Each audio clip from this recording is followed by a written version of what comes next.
From Graham. The soldier held captive by Taliban forces for 5 years is now recovering at a U.S. military hospital in Germany.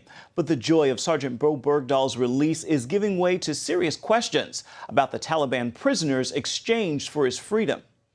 We praise God for your freedom.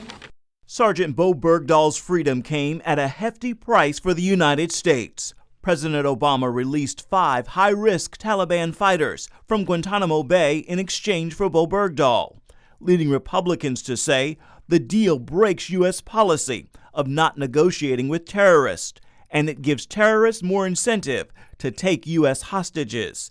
And that is not the only risk.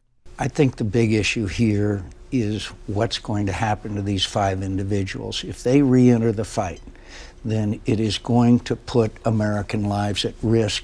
The Taliban is celebrating the release of those 5 detainees, which includes a senior military commander, a Taliban Army Chief of Staff, and a high-ranking intelligence official.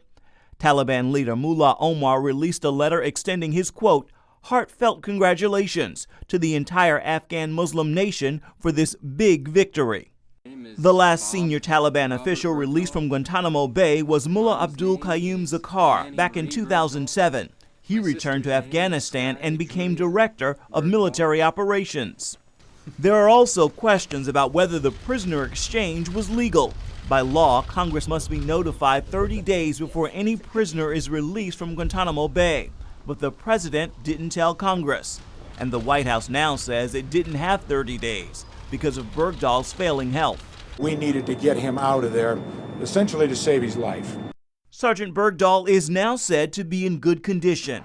Meanwhile, back in his hometown of Haley, Idaho, residents and Bo's parents are simply glad to know their native son will soon leave that U.S. military hospital in Germany and head back home. Give yourself all of the time you need to recover and decompress. There is no hurry. I will see you soon, my beloved son. I love you, Bo.